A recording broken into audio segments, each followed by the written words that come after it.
जी हाँ, दोस्तों आज की इस वीडियो के माध्यम से बात करेंगे मध्य प्रदेश कॉलेज एडमिशन्स की यूजी, पीजी, एनसीटी कोर्स में अगर हम एडमिशन लेना चाहते हैं, तो एडमिशन लेने के लिए कुछ नियम हैं जो बनाए गए हैं, वो हम आज की इस वीडियो के माध्यम से देखेंगे। तो वीडियो को पूरा समझ लेना है अच्छे से। ऑल कॉलेज के रूल्स मैं आपको बताने वाला हूँ और मध्य प्रदेश कॉलेज में एडमिशन लेने के क्या-क्या रूल्स होते हैं, वो भी मैं आपको सारी इन्फॉर्मेशन के साथ में बताऊँगा। तो बहुत ज़्यादा इन्फॉर्मेशन वीडियो होने वाली है, तो वीडियो को शेयर कर देना और ऐसी वीडियो आपको यूट्यूब पर और कहीं नहीं मिलने वाली है। ये मेरी गारंटी है आपको।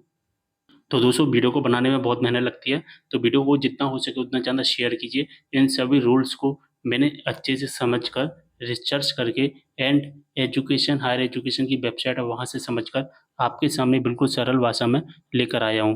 देखिए दोस्तों, जब हम किसी कॉलेज में एडमिशन लेते हैं, तो वहाँ पर जो राउंड होते हैं वो 2 तरह के होते हैं। एक तो हमारा मेन राउंड होता है, एक हमारा सीएलसी राउंड होता है। इन दोनों चीज़ों को अच्छे से समझ लेना जिससे आपको आगे परेशानी नहीं आएगी वीडियो में। मेन राउंड जैसे कि फर्स्ट राउंड, सेकंड राउंड होते हैं, थर्ड राउंड होते हैं और सीएलसी की अगर हम बात करें, सीएलसी फर्स्ट होता है, सीएलसी सेकंड होता है। जैसे कि अभी हम वर्तमान में बात करें, यूजी का राउंड हो या पीजी का राउंड हो, उसकी जो मेन राउंड होती है, फर्स्ट राउंड हुआ था, सेकंड राउंड हुआ था। अगर हम एनसीटीई कोर्सेज़ के बारे में बात करें, तो उनका फर्स्ट राउंड हुआ था, सेकंड राउंड हुआ था एंड थर्ड राउंड हुआ था। ये मेन राउंड थे, ठीक है? अगर हम यूजी, पीजी के बारे में बात करें, तो सीएलसी का फर्स्ट राउंड स्टार्ट हो गया है और एनसीटीई कोर्स का कोई भी अभी सीएलसी राउंड स्टार्ट नहीं हुआ है, इस बात का ध्यान रखना। देखिए दोस्तों, मेन राउंड के हम रूल्स समझ लेते हैं।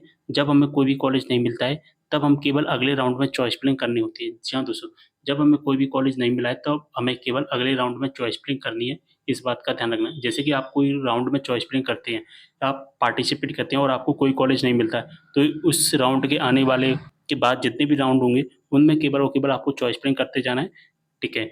बात समझ में आ गई? देखिए, दूसरा क्या नियम होता है कि जब हम कोई चॉइस फिलिंग करते हैं और चॉइस फिलिंग का अगर हमें फर्स्ट प्रेफ़रेंस का कॉलेज मिल जाता है, जैसे कि हम चॉइस फिलिंग करते हैं और फर्स्ट नंबर पर हम कोई कॉलेज सिलेक्ट करते हैं, तो फर्स्ट नंबर का अगर हमें कोई भी कॉलेज जो मिल गया चॉइस फिलिंग में, अलॉटमेंट लेटर में, तब हमें उस राउंड में एडमिशन लेना ही होता है। अगर हम एडमिशन नहीं लेते हैं, तो हमें आने वाले सभी जो मेन राउंड है, केवल मेन राउंड की हम बात करेंगे। यहाँ पर मैंने आपको बताया ना कि मेन राउंड क्या होता है, अभी स्टार्टिंग में ही। तो मेन राउंड से बाहर कर दिया जाता है, फिर हमें केवल और केवल सीएलसी राउंड का इंतज़ार करना होता है और इस राउंड में केवल नई चॉइस फिलिंग कर सकते हैं या फिर आपको इंतज़ार नहीं करना है, ठीक है? और मेन राउंड में ही एडमिशन लेना है, तो फिर आप अपना रजिस्ट्रेशन कैंसल करके नया registration, choice filling and verification कर सकते हैं। बात समझ में आ गई? अगर आपको फर्स्ट प्रेफ़रेंस का कॉलेज मिल गया है, अगर आपको इंतज़ार करना है तो सीएलसी राउंड तक इंतज़ार करिए, अगर नहीं करना है तो अपना रजिस्ट्रेशन कैंसल करके नया रजिस्ट्रेशन कर लेना। ऐसा काफ़ी स्टूडेंट ने किया, हज़ारों स्टूडेंट ने ऐसा किया हुआ है। थर्ड नियम क्या होता है, अगर फर्स्ट प्रेफ़रेंस का अगर हमें कॉलेज मिलता है और इस राउंड में हम फीस नहीं भरते हैं, अगर हमें कोई भी कॉलेज मिल गया और हमें फीस नहीं भरी, तो आप सभी को पता है कि हम उस राउंड से बाहर हो जाते हैं। जिस राउंड में हमें कॉलेज मिला था, साथ ही आने वाले सभी मेन राउंड से हम बाहर हो जाएँगे, जो कि मैंने अभी-अभी आपको बताया। और जब हम चॉइस फिलिंग करेंगे उन मेन मेन राउंड में, तो हमें हमारी आईडी पे मैसेज दिखाई देता है, स्टूडेंट एलोकेटेड। क्या दिखाई देगा? Student allocated in first round with first preference payment is not done. यानी कि हमें फर्स्ट नंबर का कॉलेज मिल गया था, लेकिन हमने उसमें एडमिशन नहीं लिया, इसलिए हमें मेन राउंड से बाहर कर दिया जाता है।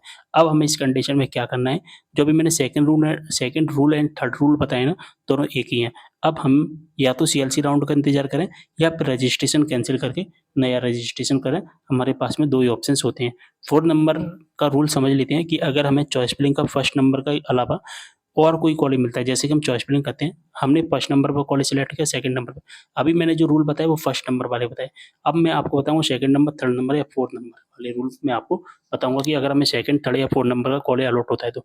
अगर हमें चॉइस फिलिंग का फर्स्ट प्रेफ़रेंस के अलावा सेकंड, थर्ड, फोर्थ या और कोई कॉलेज मिलता है और हम फीस भरकर एडमिशन नहीं लेते हैं, तो इस कंडीशन में हम अलॉटमेंट कैंसल नहीं करते हैं और फिर हम अगले राउंड से बाहर हो जाएँगे।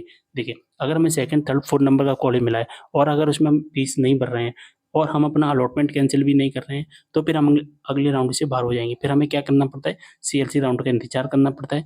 अगर अगले राउंड में बाय चांस आपको चॉइस फिलिंग का ऑप्शंस आ रहा है, तो हम केवल और केवल चॉइस फिलिंग भी कर सकते हैं। अब दोस्तों हम इसको थोड़ा डिटेल में और समझेंगे, जो कि अभी मैंने फर्स्ट प्रेफ़रेंस के अलावा जो कॉलेज मिलते हैं second, third, fourth, fifth number के। देखिए, अगर हमें चॉइस फिलिंग का फर्स्ट प्रेफ़रेंस के अलावा और कोई कॉलेज मिला है और इसमें हमें एडमिशन नहीं लेना है, ठीक है? हमें फर्स्ट प्रेफ़रेंस के अलावा कोई कॉलेज मिला है, उसमें हम फीस नहीं भरते हैं या हम अपना एडमिशन नहीं लेते हैं, तो फिर हम अपना एक काम कर सकते हैं, हम अपना अलॉटमेंट कैंसल कर सकते हैं। अलॉटमेंट कैंसल का लिंक हमें वेबसाइट पर मिल जाएगा। अगले राउंड में केवल नई चॉइस फिलिंग करना है और अलॉटमेंट कैंसल का लिंक हमारी आईडी पर ही दिखाई देता है, ठीक है, बात समझ में आ गई?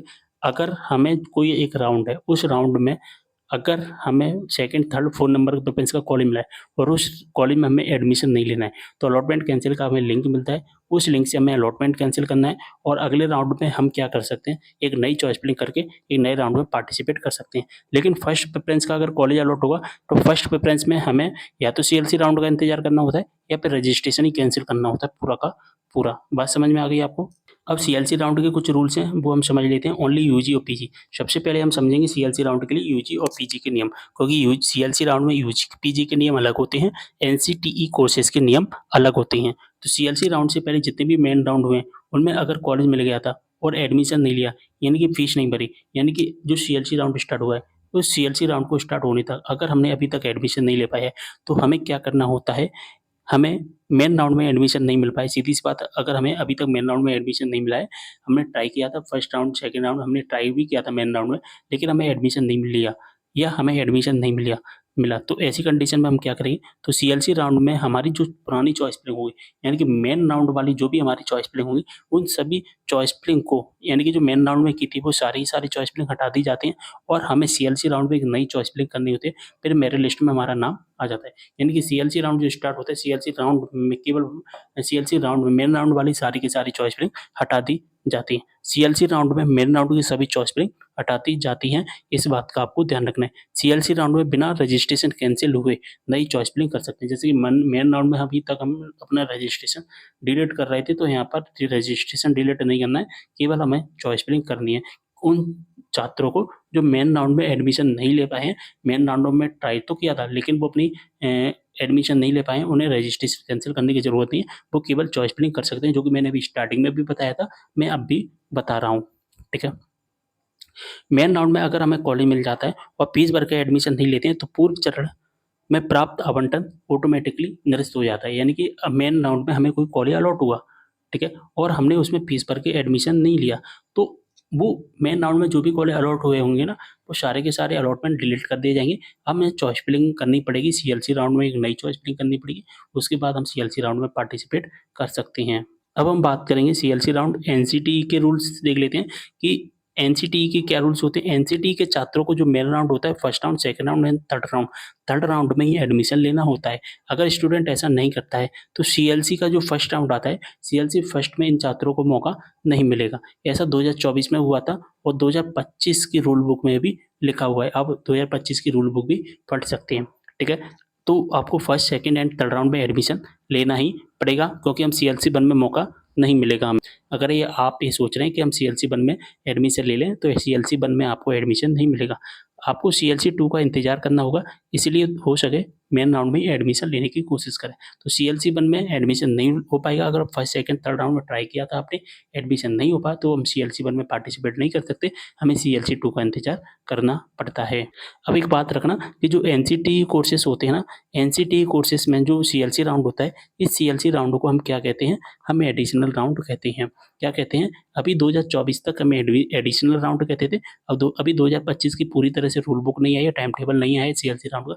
अब जो भी नाम दिया जाएगा वो मैं आपको अगली वीडियो के माध्यम से बता दूँगा। लेकिन अभी तक जो बोला जाता था वो एडिशनल राउंड बोला जाता था, ठीक है? तो हो सकता है इस बार नाम चेंज हो जाए, सीएलसी कर दिया जाए। अगर होता है तो मैं आपको वीडियो के माध्यम से बता दूँगा। अब उम्मीद कर रहा हूँ मैंने ज़्यादातर जो रूल हैं वो सारे के सारे रूल 2025 के आपको अच्छे से समझा दिए हैं। अगर आपको इन रूल के अलावा और कोई भी डाउट है तो आप मुझे कमेंट कर सकते हैं।